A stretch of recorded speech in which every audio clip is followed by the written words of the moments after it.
Sam Cooke is undoubtedly one of the greatest and most influential singers in music history. Initially the lead singer of the gospel group the Soul Stirrers, Sam eventually crossed over to secular music.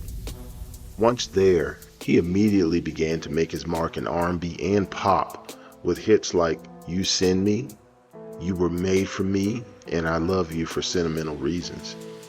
Sam would arguably become the most popular figure in music. However, his story is far more interesting and tragic and goes far deeper than his just being a great singer. The story is so winding and has so many parts to it, we had to break it down into two parts. This first part will focus on Sam Cooke, leading to his untimely death in 1964. Part 2 will focus on Bobby Womack, Sam's widow Barbara Cooke, and the way their lives unfolded in the aftermath of Sam's death.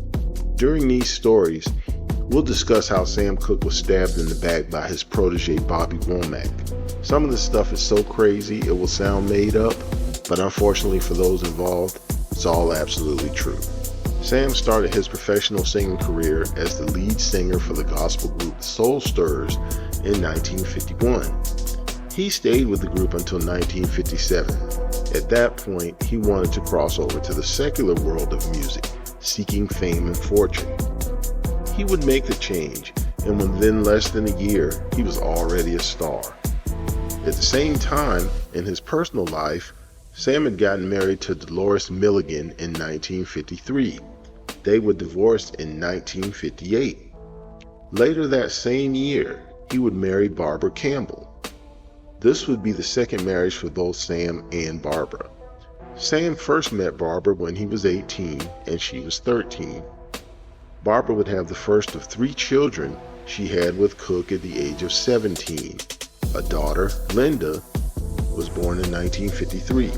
A daughter, Tracy, was born in 1960. And a son, Vincent, was born in 1961. Tragically, their son Vincent died in 1963, drowning in a swimming pool at the family's home. He was only 18 months old. Going back to the time when Sam was still a member of the Soul Stirrers, Sam would meet a man named Friendly Womack.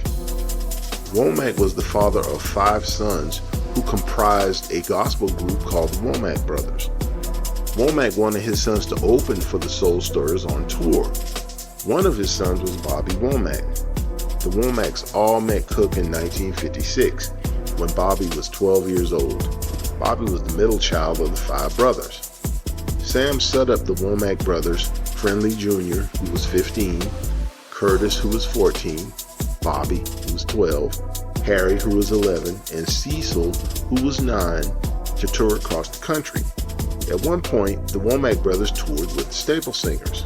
In an unusual circumstance, and perhaps an insight into the type of mindset the Womack family, as well as the Staple family, possessed, the Womack brothers would sleep in the same bed with the female Staple Singers while touring. During the time he was working with the Womack brothers, Sam made his switch to secular music. As stated earlier, the Womacks had been doing gospel music, but Sam convinced them to begin doing secular music just as he himself had done in 1961. When they made the switch, they also changed their names to the Valentinos. Additionally, Sam moved the group out to Los Angeles and also signed them to his SAR record label. Out of the 5 Womack brothers, Sam was the closest to Bobby. Sam took a special liking to Bobby and often had him over to his house to hang out with him and his family. It was during this time that Sam and his wife lost their son Vincent to the tragic drowning that we mentioned earlier. This event would create a division between Sam and Barbara for the rest of his life. Sam blamed his wife for their son's death, but at the same time he felt guilty because he wasn't at home when it happened. Their relationship began to unravel, with both Sam and Barbara finding comfort in extramarital activity outside of their marriage. A maturing Bobby Womack was there to witness all of this.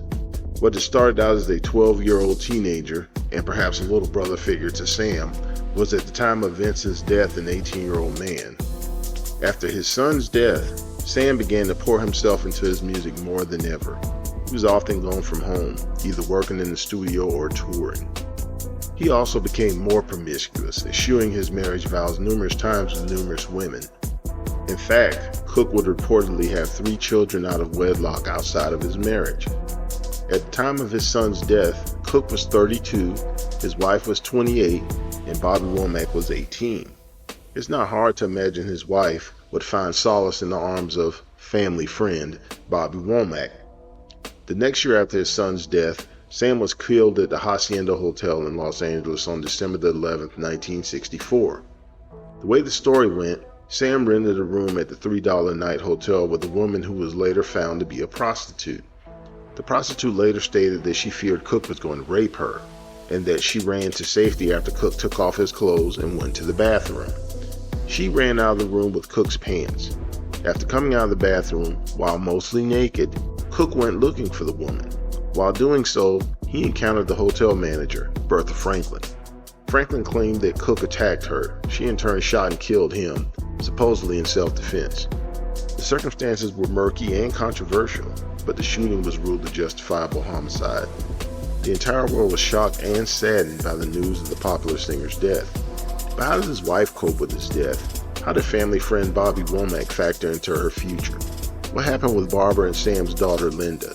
And how does Bobby's brother Cecil factor into all of this? Check out part 2 of the story to find out the additional twists and turns behind all of this. We hope you like this dive into part 1 of the background of how Sam Cooke was stabbed in the back by his protege Bobby Womack. Thanks for watching. Please like and subscribe, and be sure to come back, check out some more videos, especially part 2 of this one. See you soon.